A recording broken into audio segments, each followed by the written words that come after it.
Japan, long seen as America's most trusted ally in Asia, has just taken a step that would enrage the Trump administration. Prime Minister Shigeru Ishiba's government is signaling that Japan is no longer willing to blindly follow Washington's lead, especially when its own economy is on the line. That's why Tokyo has restarted oil purchases from Russia, openly defying US restrictions. But oil is just the surface. Japan is also sounding the alarm over its growing economic crisis. Despite holding over $1.1 trillion in US Treasury bonds, making it the largest foreign creditor to the United States of America, has offered no assistance. And with rising tariffs from a Trump-led America First agenda, Japan is now rethinking its financial loyalty. Not only is Tokyo weighing the possibility of selling off US bonds, but it's also quietly pulling back from foreign policy decisions that no longer serve its interests. Meanwhile, global financial tides are turning.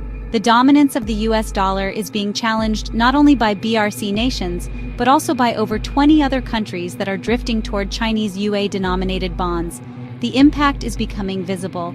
Brazil is already working with Chinese financial institutions issuing debt in yuan instead of the dollar.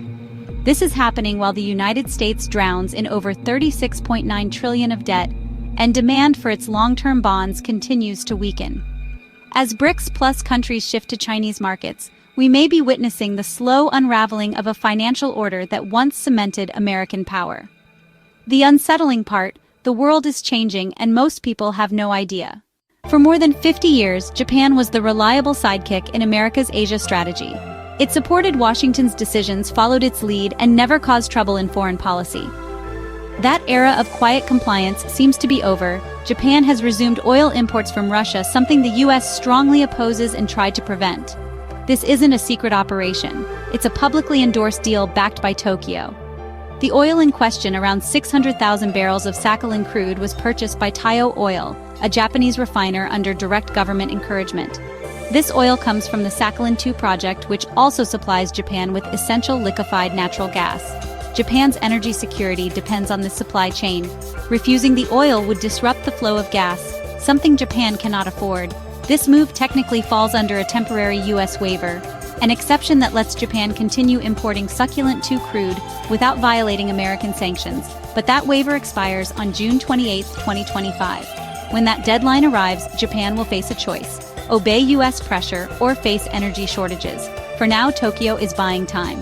But the message is unmistakable. When survival is at stake, Japan won't wait for permission from Washington. The oil was even delivered by a ship named Voyager, which has been blacklisted by both the US and the EU. Typically, engaging with a sanctioned vessel could trigger harsh consequences. But because the waiver is still active, Japan escapes penalty. European sanctions don't apply beyond their borders, allowing Japan to move forward legally, but diplomatically, it sends shockwaves. This entire episode highlights Japan's desperate need for energy. Since the Fukushima disaster, nuclear power has been sidelined. LNG has taken center stage, and that means keeping the entire supply line, including oil byproducts, intact. When gas deliveries are on the line, Japan is clearly willing to stretch the rules. But here's the kicker: if Tokyo can bypass sanctions using loopholes, other countries might demand the same. Each exemption chips away at the West's sanction strategy and offers Russia a financial escape hatch. This isn't just about oil, it's about loyalty leverage and shifting alliances. Japan's decision is a warning. In the face of energy and economic pressure, global unity is more fragile than we thought. And this may just be the start. At home, Japan is facing a fiscal nightmare. Just last month, its government issued a rare alert stating that the country's debt is now spiraling out of control. Japan's debt-to-GDP ratio is the highest among developed nations, more than 260%. The yen is weakening, inflation is growing, and economic confidence is fading. Prime Minister has warned that the country's financial health is worse than Greece's during its crisis. Yet what support has Japan received from its longtime partner, the United States? Nothing. No aid. No public endorsement. No reassurance. The silence is deafening, especially given Japan's deep financial commitment to the US. For decades, Japan helped finance the American government, pouring over $1 trillion into US debt, backing everything from wars to stimulus packages. But now that Japan is in trouble, Washington is nowhere to be found. That's pushing Tokyo to ask hard questions. Why continue buying US debt when that loyalty earns nothing in return? Analysts are now warning that Japan may begin selling off American bonds to stabilize its own economy. If that happens, ripple effects could be massive. US interest rates would spike, the dollar could weaken, and other nations might follow suit, triggering a chain reaction of bond dumping. The situation worsens with Trump's return to the spotlight. His renewed tariff threats are making it clear that America First is back. Tariffs on Japanese goods, cars, steel tech are expected to return. During Trump's first term, these trade barriers cost Japan billions. Now the country is preparing for more economic strain, but Japan is no longer pleading for mercy. Instead, it's reassessing everything.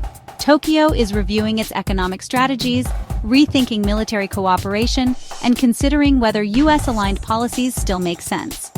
This isn't about turning anti-American. Japan still values its partnership with Washington, but it no longer sees that partnership as automatic or guaranteed. The ground has shifted, and Japan is adjusting. Beyond Japan, the financial map is changing fast. BRICS countries are making quiet yet powerful moves away from US assets. They are dumping treasury bonds and shifting reserves into Chinese yuan. It's a strategic pivot, one based on lessons from the Ukraine war. When the US froze Russian assets and cut off its financial systems, the rest of the world took notice. If it can happen to Russia, it can happen to anyone. Countries like Brazil are now seeking financial independence from the dollar system. And they're not just talking, they're acting. Brazil has already started selling debt in Chinese yuan. These bonds, called panda bonds, mark a sharp break from the past. It's not only a political signal, it's smart economics. Brazil posted a massive trade surplus of $74 billion. That makes it easier to borrow on its own terms, with US interest rates hovering around 6.7%. Borrowing in dollars is expensive, but in China, yuan loans can be secured for just 2%. Why pay more when Beijing offers better deals? Plus, Brazil does huge trade in Asia, especially with China, so it's already earning yuan. There's little reason to convert those earnings into dollars anymore. Other countries are watching closely. Argentina, Turkey, South Africa, and even India are exploring similar moves. Beijing is laying the groundwork to support this transition. Its central bank has created systems to clear international payments in yuan. Currency swap deals are expanding. Foreign investors are gaining easier access to Chinese bond markets. The pieces are falling into place. For decades, America dominated global finance because everyone needed the dollar. But rising interest rates, aggressive sanctions, and political instability are causing many to reconsider. When the US moves, the rest of the world now hesitates instead of following. BRICS members are turning to the yuan for stability, and China is more than ready. Its banks aren't just selling bonds, they're helping entire nations conduct financial operations outside the dollar system. Just days ago, Brazil officially confirmed it would issue panda bonds. Debt in yuan, not dollars, it's a game changer. Traditionally, countries raised money in dollars to access global markets, but the tides are turning. For Brazil, issuing bonds in yuan means more independence, fewer restrictions, and cheaper loans. The world is watching what comes next. If Brazil succeeds, it won't be alone. More countries could abandon the dollar-based system.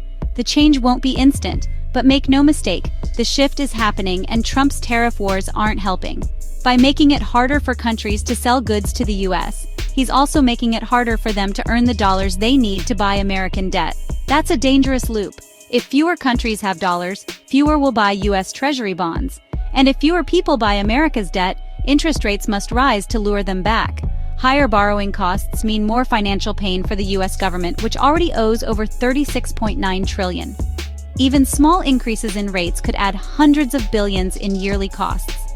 The decline of the dollar won't be dramatic or sudden. But make no mistake, it's already underway, and the consequences will be felt across the globe.